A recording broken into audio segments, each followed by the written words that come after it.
Well, it's a dangerous fight. Yeah. Because Joshua's going to try to make an example out of him, for sure. And will. And will. I mean, Anthony Joshua is one of the biggest one-punch KO artists ever. Yes. I mean, he's a one-punch night guy.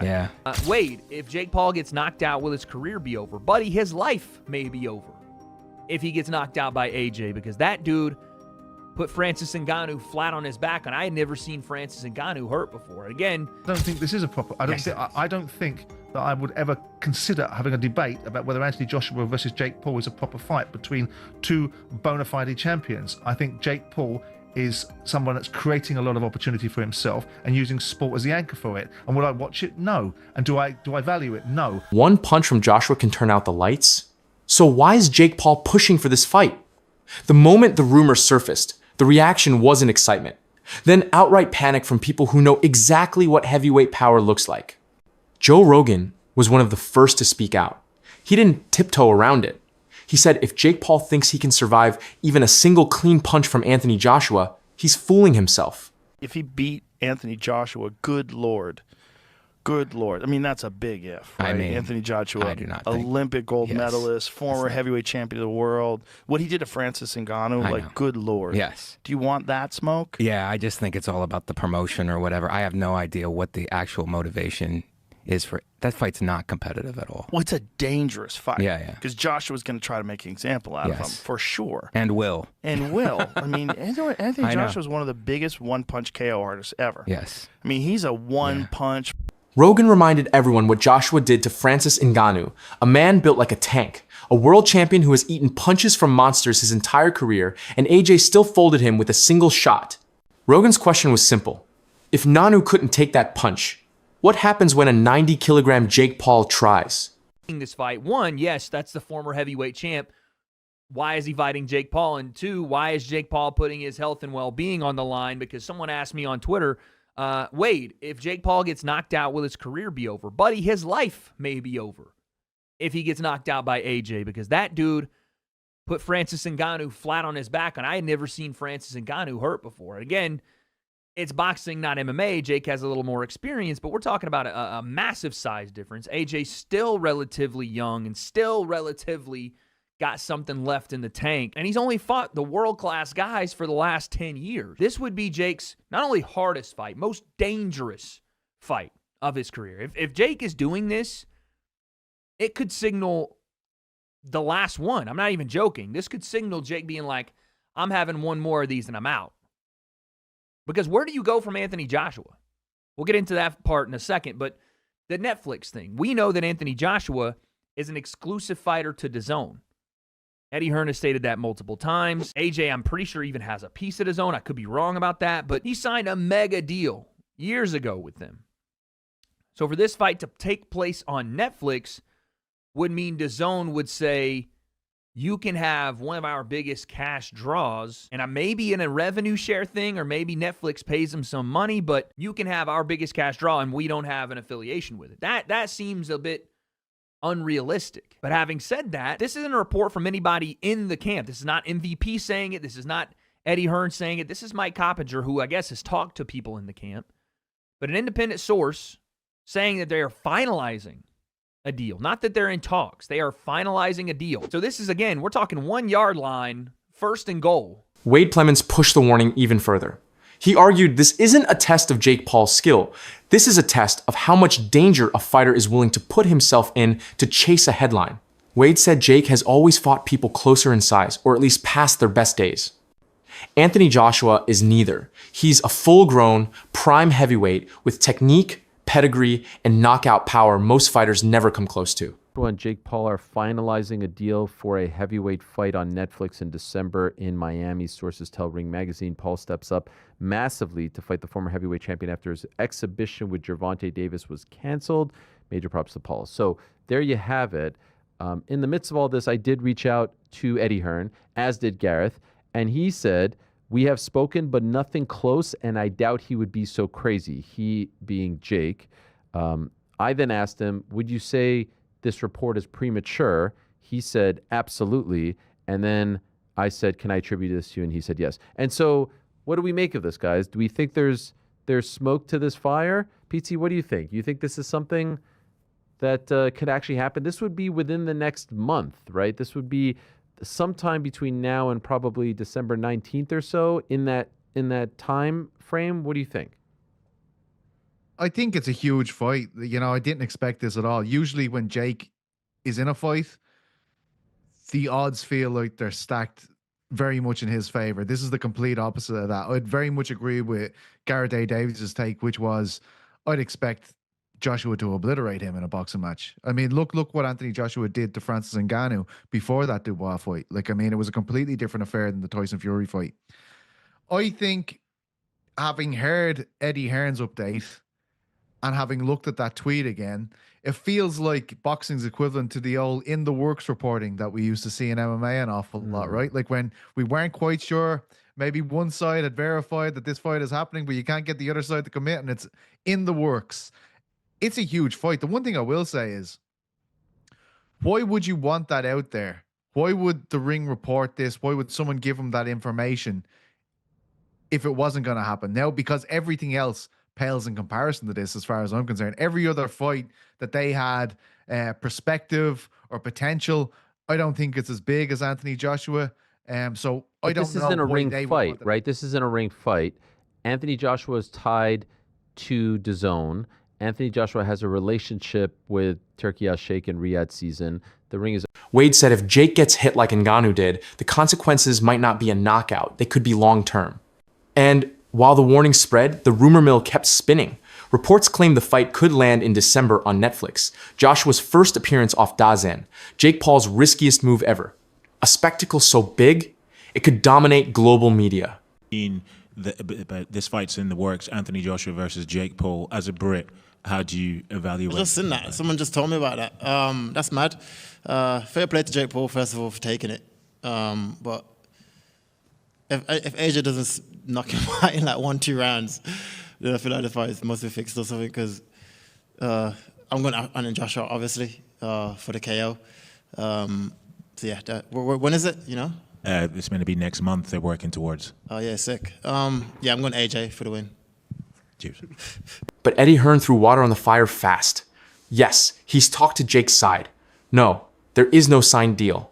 And in Eddie's words, he doubts Jake is mad enough to lock himself into a heavyweight fight with Anthony Joshua. Ariel Helwani wasn't as dismissive.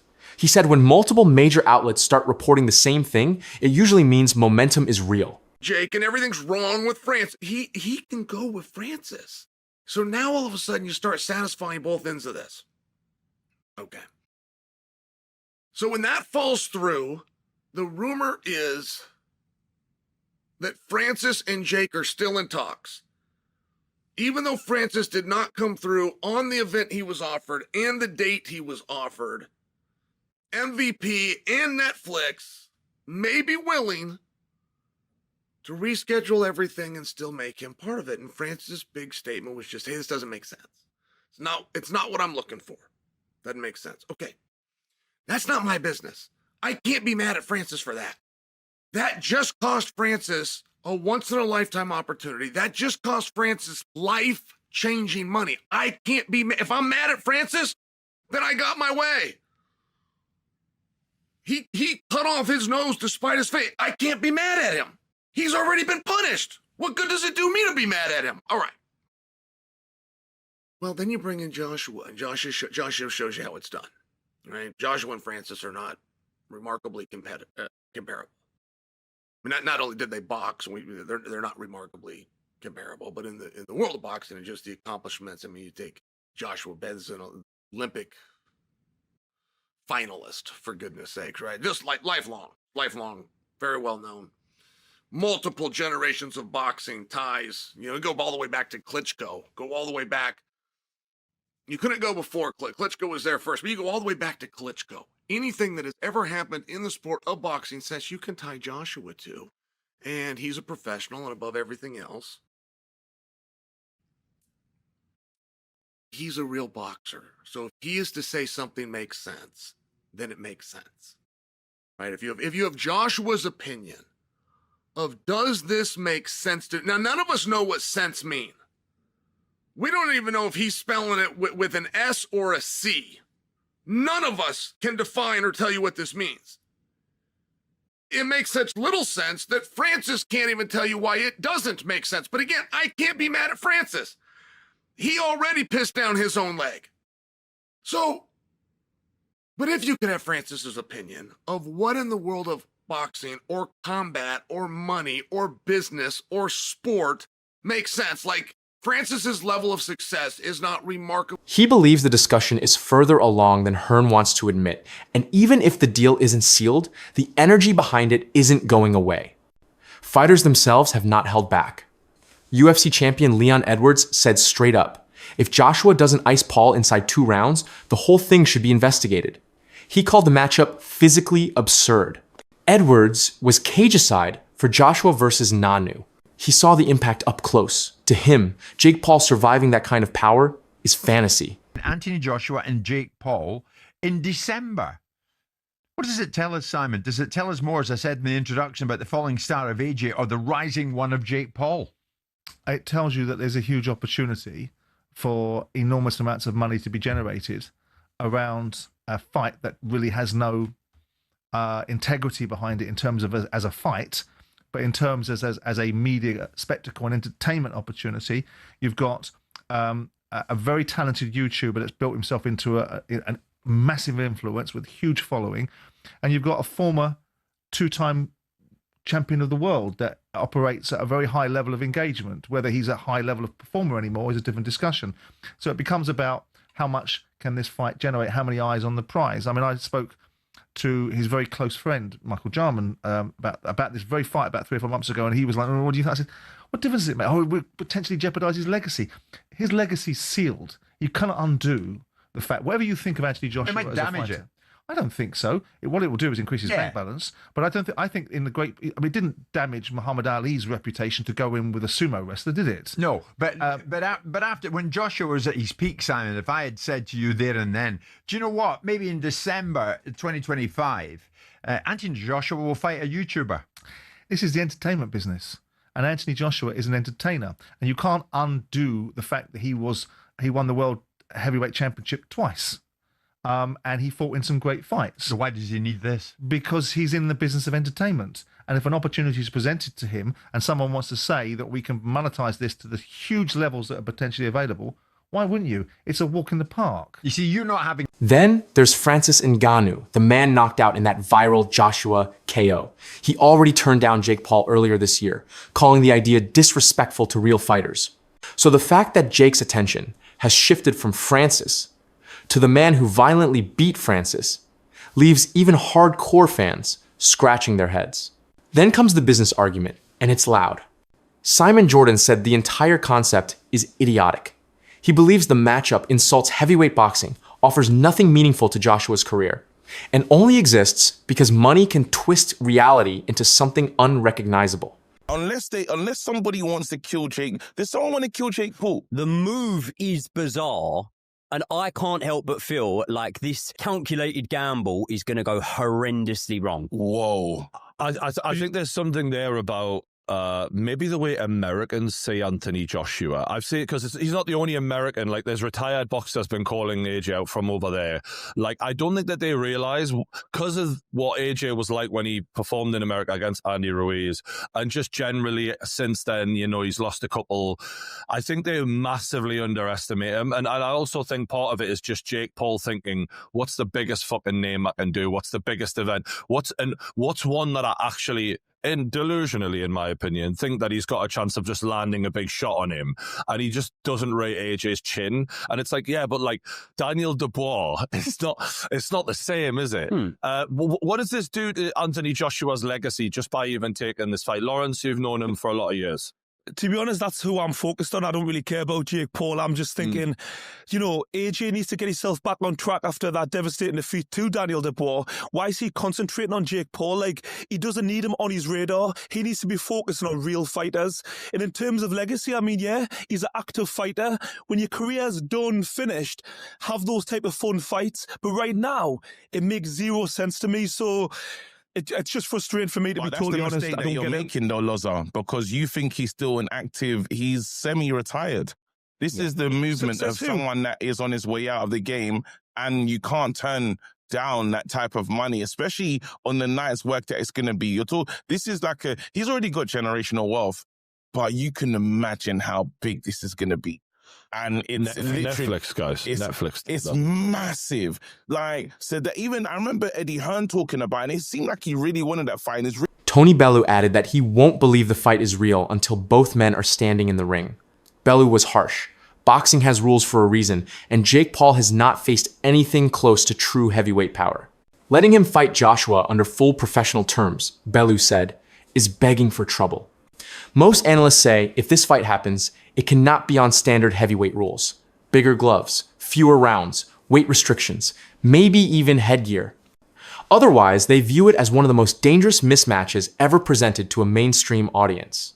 Mission with Tank to actually fighting Anthony Joshua, depending on the terms, because here's the thing, Jake Paul started boxing late, so Joshua, to me, this would be a very dangerous fight.